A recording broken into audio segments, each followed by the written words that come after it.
얼마 전 서초구 한 초등학교에서 정말 가슴 아픈 일이 일어났습니다. 임용된 지 얼마 안 된 어린 교사가 학교 내에서 극단적인 선택을 했죠. 한간에서는 유력한 원인을 학부모의 악성 민원일 것으로 보고 있고 계속해서 조사가 이루어지고 있습니다. 일어나서는 안 될 일들이 계속해서 생겨나고 있는데 다른 사건들도 한번 살펴보고 왜 교사들은 학생, 학부모들로부터 스스로를 지키지 못하는지 알아보도록 하겠습니다.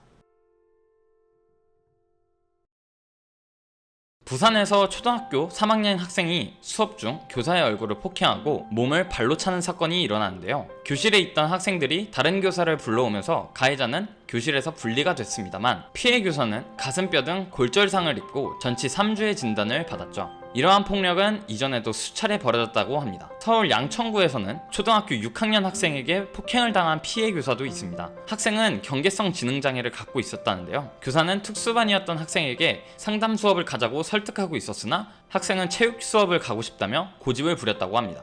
학생은 분노하며 문건과 교과서를 던지면서 폭행을 시작했다고 합니다. 20-30여 대를 때린 후 바닥에 눕혀 밟는 무차별 폭행을 저질렀다고 하죠. 이 사건에서는 가해 학생이 우울증과 경계성 지능장애를 가지고 있고 피해 교사가 학생들을 차별했다는 주장을 하며 피해 교사와 그 동료 교사들의 교육청 신고를 할 것이라는 상상을 초월하는 입장을 내놓았습니다. 여러모로 교권이 바닥을 치다 못해 지하를 뚫고 들어가면 최악을 치닫고 있는데요. 교사들은 어떤 교권 침해를 받고 있을까요? 다양한 교권 침해의 현황. 일단 사람으로 분류를 해보자면 학부모가 48.5%로 가장 높아요. 뒤를 이어 인사권자, 교직원, 즉 동료 교사를 합쳐 30% 정도가 되고 학생들이 14% 정도를 차지하고 있죠. 62%가 학부모와 학생이라는 겁니다. 교권 침해 유형도 다양합니다. 학생, 학부모 가리지 않고 폭행, 모욕, 협박, 교육 활동을 부당하게 간섭하는 등 다양하게 갈굼을 받고 있는 교사들의 잔인한 현실이죠. 교권 침해를 한 학생들이 받는 처분은 그리 강하지 않습니다. 2021년에 약 2100건의 사건 중 피해 교사와 가해 학생들이 분리시킬 수 있는 전학 처분, 퇴학 처분은 약 230건에 그쳤는데요. 전학 처분은 2020년부터 가능하게 됐기 때문에 사실상 계속해서 한 공간에 피해자와 가해자가 생활하는 상황이 만들어졌습니다. 교육청과 교사들의 대응. 교육청은 형사처벌을 규정하는 폭행 사건이 일어나고 피해 교사가 이에 대해 요청을 한다면 수사기관에 고발을 할 의무가 있다고 합니다.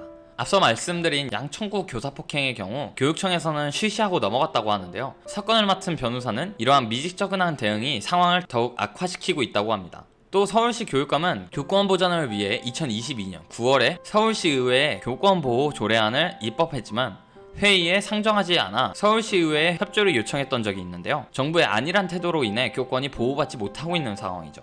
교사들의 피해를 보상해주기 위한 제도도 있는데요. 학교 안전공제 제도라는 제도가 있습니다.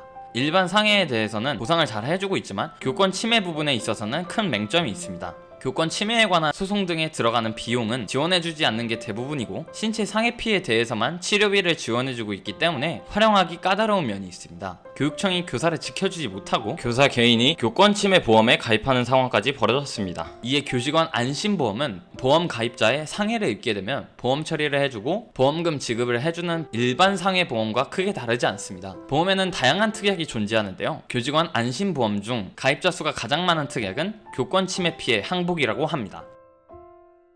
교사들의 심리 상태. 사건이 터지고 가장 걱정되는 점은 이미 근무를 하고 있는 교사들의 심리적 상태인데요. 이 상태를 알아보기 전에 교사가 되는 게 얼마나 어려운지 한번 살펴볼게요. 초등학교 교사가 어떻게 되는지 보면요. 우선 초중고 12년을 성실히 보내고 교육대학을 입학합니다. 이 교육대학에 입학하는 게 엄청 어려운데요. 수시로 입학하는 학생들의 학생부 커트라인이 1.23등급입니다. 학교에서 전교 15등을 해야 입학할 수 있는 거죠. 교대를 졸업하면 초등교사 2급 자격증이 주어집니다. 임용고시를 볼 자격이 생기는 거예요. 임용고시 현황을 살펴보면 초등교사는 7,543명 중 3,561명이 붙어서 2.12대 1의 경쟁률을 보이고 있어요. 이 과정을 뚫어내면 드디어 교사가 되는 겁니다. 학생들이 많은 시간을 투자하고 노력한 뒤 오는 이 결과가 이러한 상황이라는 게 교사들 입장에서 매우 힘들 거라고 생각하는데요. 실제로 초등교사 사망 사건 이후 교사들의 심리 상태는 분노, 무력감, 우울, 자괴감으로 가득 차 있습니다. 정부로부터, 교육청으로부터 본인들이 생존권을 보호받지 못하는 교사들은 동료 교사들의 극단적인 선택을 보고 무력감을 호소할 수밖에 없고 직업에 대한 회의감도 가질 수밖에 없다는 거죠. 교원 및 교육청 공무원들의 2018년도 1년 이내 중도 퇴직자는 181명이라고 하는데요. 2022년에 들어서는 320명으로 2배 가까이 늘었습니다. 이 중 절반 이상인 163명이 초등교사였다고 하죠.